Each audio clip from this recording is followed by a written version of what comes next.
Você sabia que existe uma oração que faz bruxas gritarem de dor no mundo espiritual? Eu sei porque fui uma delas. Durante anos, minha vida pertenceu às trevas. Eu não era uma bruxa comum que apenas fazia feitiços ou amarrações. Eu era uma das mais temidas na minha região. Minha especialidade era destruir casamentos, provocar doenças inexplicáveis e silenciar cristãos que oravam demais. Eu tinha poder. Eu tinha conhecimento. Eu tinha mestres nas trevas, que me ensinaram segredos que a maioria das pessoas nem imagina que existem. Mas numa noite de sexta-feira, tudo desmoronou. Eu fui enviada para atacar uma mulher que não parava de orar. Uma crente simples, sem título, sem cargo na igreja. Apenas uma mulher que amava a Deus. Quando entrei na casa dela pelo mundo espiritual, ela acordou, olhou diretamente para onde eu estava invisível, e falou 3 versículos bíblicos. Não foram versículos quaisquer. Foram palavras que me queimaram viva no reino espiritual. Meu corpo astral começou a pegar fogo. Eu gritei. Eu implorei para sair. Mas quanto mais eu tentava fugir, mais o fogo aumentava. Naquela noite, pela primeira vez em anos, eu senti medo real. E hoje vou revelar exatamente quais foram esses 3 versículos, para que você possa falar sobre sua vida e sua família. Mas antes, escreva nos comentários agora. Eu creio no poder da oração. Eu nasci numa família onde a feitiçaria era tradição. Minha avó era curandeira. Minha mãe fazia trabalhos espirituais. Desde criança, eu via coisas que outras pessoas não viam. Vultos, sombras, espíritos. Para mim, aquilo era normal. Aos 15 anos, fui iniciada. Recebi meu primeiro guia espiritual. Aprendi a sair do corpo físico e viajar pelo mundo astral. Aprendi a entrar em casas sem abrir portas. Aprendi a provocar brigas entre casais, apenas sussurrando palavras de ódio enquanto eles dormiam. Aprendi a drenar a energia vital de pessoas para Digza. Lós cansadas, deprimidas, sem vontade de viver. Eu era boa no que fazia. Muito boa. As pessoas me procuravam de cidades vizinhas, queriam vingança, queriam amarrar alguém, queriam destruir inimigos. E eu entregava resultados. Minha casa estava sempre cheia de clientes. Meu bolso estava sempre cheio de dinheiro, mas meu coração estava completamente vazio. Eu tinha poder, mas não tinha paz. Eu controlava espíritos, mas não controlava minha própria vida. Eu causava dor nos outros, mas vivia atormentada por dentro. Havia noites em que eu acordava suando, ouvindo vozes, sentindo presenças malignas ao meu redor. Mesmo sendo uma feiticeira poderosa, eu era escrava. Escrava dos meus guias. Escrava dos contratos que assinei com sangue. Escrava de um reino que prometeu poder, mas entregou prisão. E eu sabia que não podia sair. Quem tenta abandonar a feitiçaria, paga com a própria vida ou com a vida de alguém que ama. Então eu continuei. Continuei destruindo. Continuei servindo às trevas. Até aquela noite de sexta-feira que mudou tudo para sempre. Foi numa segunda-feira que recebi o pedido. Uma mulher veio até minha casa nervosa, irritada, desesperada. Ela me contou que sua vizinha era evangélica e não parava de orar em voz alta. Segundo ela, aquelas orações estavam incomodando, estavam trazendo perturbação para a rua inteira. Ela queria que eu silenciasse aquela crente, que eu fizesse algo para que ela parasse de orar, adoecesse ou se mudasse dali. Aceitei o trabalho. Para mim, era simples. Eu já tinha silenciado pastores, já tinha destruído grupos de intercessão inteiros. Uma mulher orando sozinha em casa não seria problema. Comecei o ritual na quarta-feira à noite. Acendi velas pretas. Invoquei meus guias, preparei o feitiço. Peguei uma foto que a cliente me deu, escrevi o nome da vítima num papel e queimei tudo junto com ervas específicas. Enquanto o papel queimava, eu decretava: que sua voz se cale, que sua fé se apague, que sua oração não suba. Senti a energia do feitiço se ativar. Vi no mundo espiritual uma sombra escura se formar. E saí da minha casa, em direção ao endereço da mulher. O trabalho estava feito. Ou pelo menos era o que eu pensava. Na sexta-feira à noite, por volta das 2 da manhã, deitei na minha cama e comecei o processo de projeção astral. Meu corpo físico ficou inerte, mas meu corpo espiritual saiu. Eu atravessei paredes, ruas, portões. Em segundos, estava na frente da casa da mulher. A casa era simples, pequena, nada impressionante no mundo físico. Mas quando olhei com meus olhos espirituais, Vi algo que me deixou desconfortável. Havia uma luz fraca ao redor daquela casa. Não era uma luz comum. Era uma luz que parecia viva, pulsante. Mas eu ignorei. Já tinha visto proteções antes, e sempre consegui atravessar. Entrei pela parede da sala. A casa estava silenciosa. Fui direto para o quarto, onde ela dormia. Eu planejava sussurrar pesadelos no ouvido dela.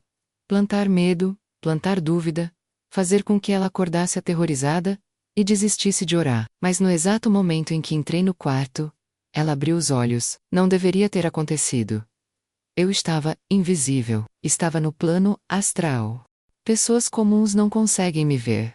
Mas ela me viu. Ela se sentou na cama, olhou diretamente para mim e sorriu. Não era um sorriso de medo. Era um sorriso de quem já esperava minha chegada. Ela abriu a boca e começou a falar. E o que saiu da boca dela não foram gritos. Não foram súplicas. Foram versículos bíblicos. E cada palavra que ela pronunciava era como uma lâmina de fogo cortando minha essência espiritual. Escreva agora nos comentários: Senhor, abre meus olhos espirituais. O primeiro versículo que ela falou foi Salmo 91, versículo 1. Ela disse com uma autoridade que eu nunca tinha ouvido antes: O que habita no esconderijo do Altíssimo, à sombra do Onipotente descansará. No momento em que essas palavras saíram da boca dela, senti como se o teto do quarto tivesse desabado sobre mim. Um peso gigantesco, esmagador, começou a pressionar meu corpo espiritual. Tentei me mover, mas não conseguia.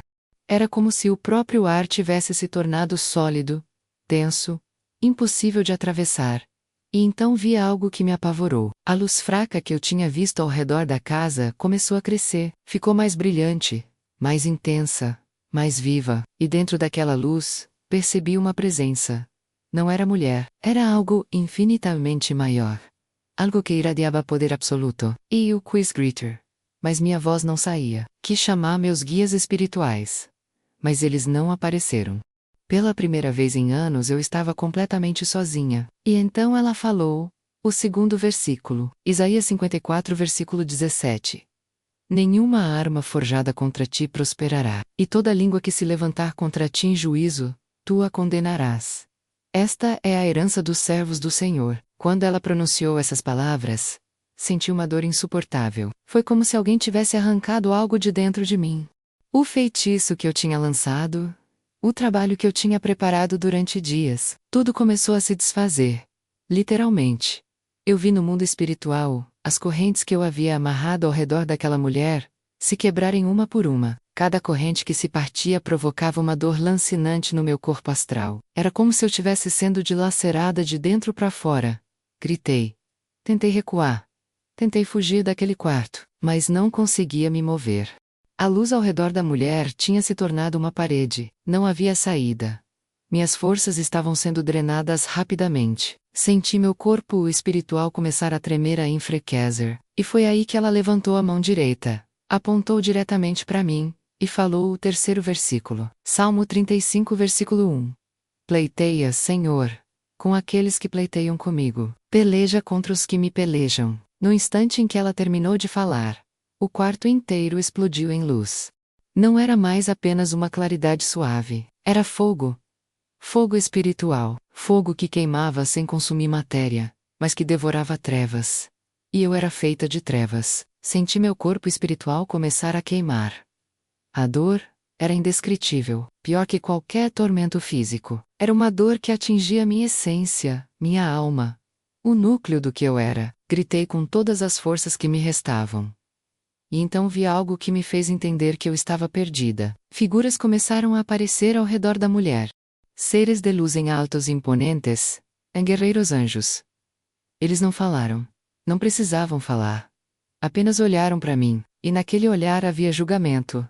Havia justiça. Havia um poder tão absoluto que todos os meus anos de feitiçaria, todos os meus guias espirituais, todos os meus feitiços pareciam patéticos diante daquilo. Tentei invocar a proteção, tentei chamar meus mestres das trevas. Mas eles não vieram. Eles me abandonaram. Um dos anjos deu um passo à frente. Ele ergueu uma espada de fogo. E eu soube que se aquela espada me tocasse, eu seria destruída completamente. Não apenas expulsa, destruída. Aniquilada. Usei a última gota de energia que me restava, e fugi. Atravessei a parede, atravessei a rua. Corri no mundo espiritual como nunca tinha corrido antes. Atrás de mim, senti a presença daqueles guerreiros celestiais me perseguindo. Eles não corriam, apenas caminhavam, mas cada passo deles cobria distâncias impossíveis. Cheguei na minha casa e mergulhei de volta no meu corpo físico. Acordei gritando. Meu corpo estava encharcado de suor. Meu coração batia tão rápido que pensei que fosse ter um ataque cardíaco. Minhas mãos tremiam incontrolavelmente, e então percebi algo aterrorizante. Meu corpo físico estava queimado. Não havia marcas visíveis, mas sentia a queimadura por dentro, nos ossos, na alma. Fiquei 3 dias de cama. Febre alta e delírios, pesadelos horríveis. Meus guias espirituais não apareciam. Ninguém vinha me socorrer. Eu estava sozinha, quebrada, derrotada. E pela primeira vez na vida, comecei a questionar tudo. Será que eu estava do lado errado? Será que todo aquele poder que eu tinha não era poder de verdade, mas apenas ilusão? E se aquela mulher tinha algo que eu nunca tive? Paz, proteção.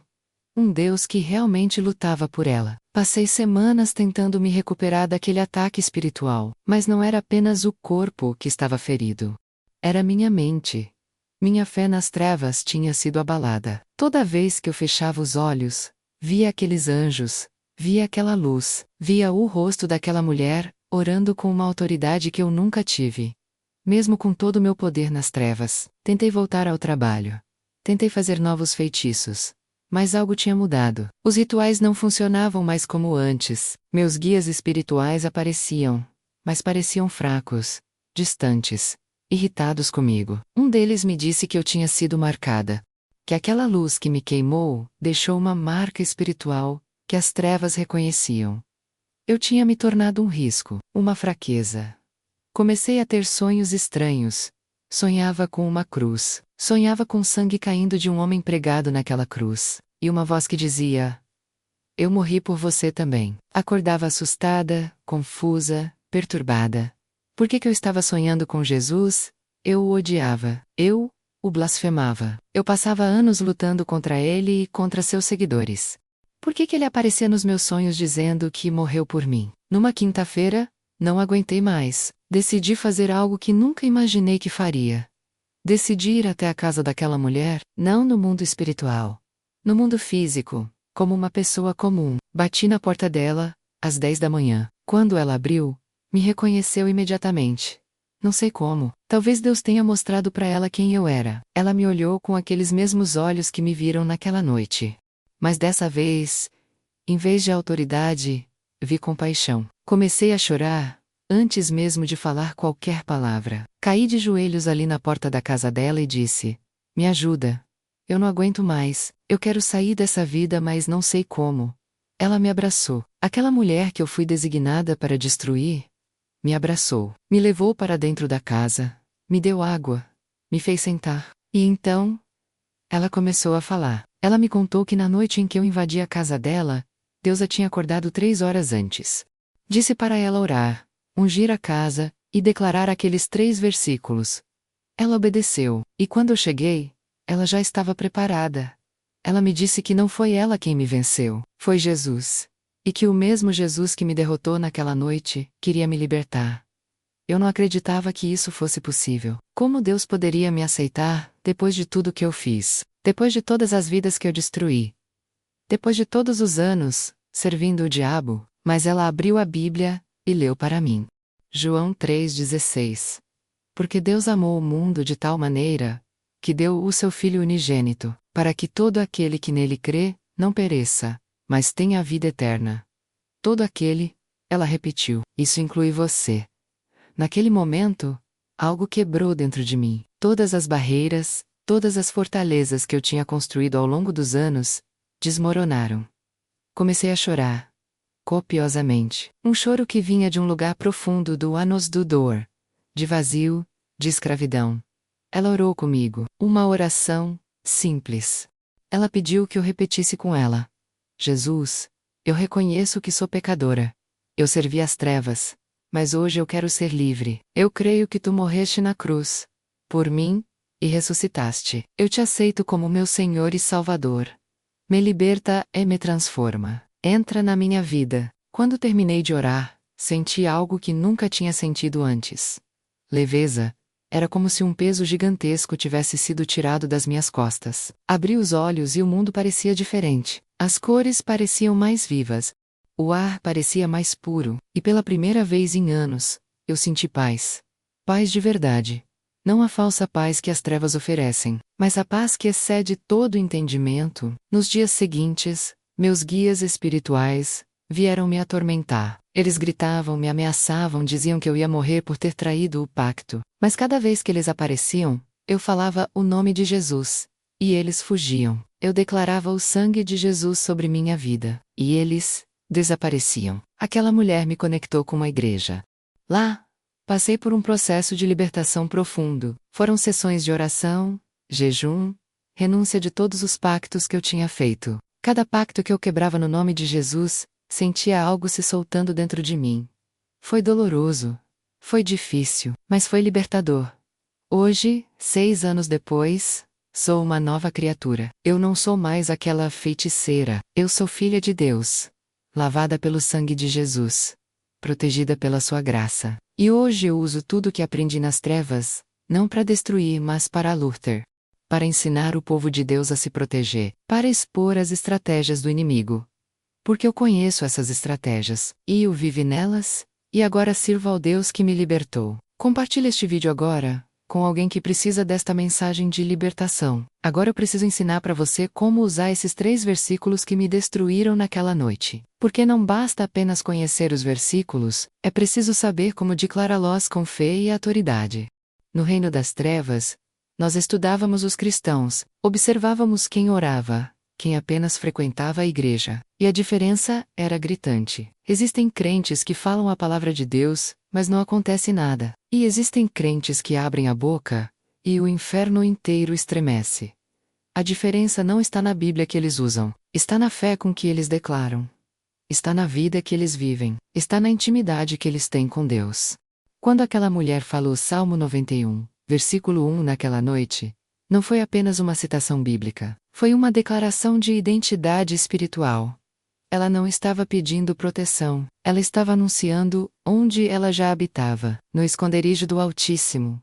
A sombra do Onipotente. Isso é posicionamento espiritual.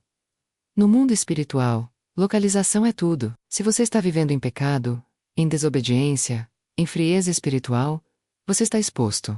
Mas se você habita em Deus, se você vive na sua presença através da oração, do jejum, da adoração, você está coberto. E essa cobertura é real.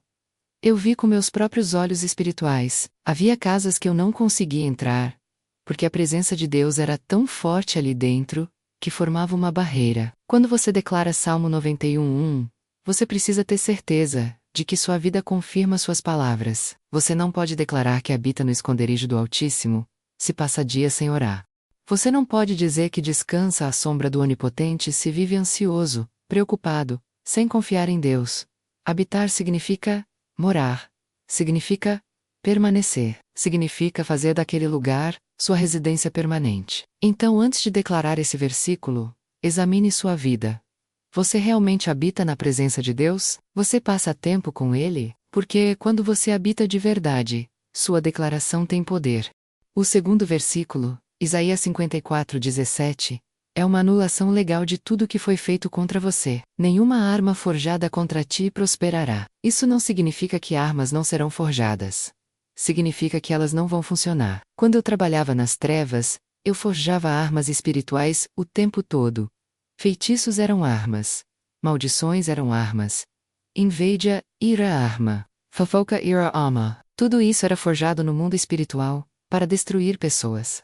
Mas quando um crente declara Isaías 54:17 com fé, essas armas perdem o poder. Elas podem até ser lançadas, mas não prosperam. Caem no chão, voltam para quem as enviou. São desativadas antes de atingir o alvo. Mas esse versículo precisa ser declarado com autoridade. A autoridade vem de saber quem você é em Cristo. Você não é uma vítima, você é filho de Deus. Você foi comprado com o sangue de Jesus. Você está assentado com Cristo. nas regiões celestiais. Quando você declara com essa consciência, demônios têm que obedecer. É a lei espiritual. Toda manhã, antes de sair de casa, declare esse versículo em voz alta. Diga: nenhuma arma forjada contra mim hoje prosperará. Todo feitiço lançado contra mim fracassará. Toda palavra maldita falada contra mim voltará vazia. Esta é minha herança como servo do Senhor. Quando você faz isso, você está ativando proteção espiritual sobre sua vida. E o terceiro versículo, Salmo 35:1. É o mais poderoso de todos. Porque não é defensivo. É ofensivo. Pleiteia, Senhor, com aqueles que pleiteiam comigo. Peleja contra os que me pelejam. Você está pedindo para Deus entrar na batalha. Você está convocando o exército celestial. E quando Deus peleja, não há demônio, não há feiticeira, não há bruxo que resista. Nós temíamos esse versículo mais do que qualquer outro. Porque sabíamos que quando um crente orava assim com sinceridade, com humildade, com dependência total de Deus, nós estávamos acabados. Mas esse versículo requer rendição. Você não pode lutar suas próprias batalhas e pedir para Deus lutar ao mesmo tempo. Quando você ora Salmo 35:1, você está dizendo: Senhor, eu não consigo, mas Tu podes. Essa humildade libera o poder de Deus. Então aqui está o que você deve fazer a partir de hoje. Todo dia, ao acordar, antes de pegar o celular, antes de fazer qualquer outra coisa, levante da cama, fique de pé e declare esses 3 versículos em voz alta. Comece com o Salmo 91:1.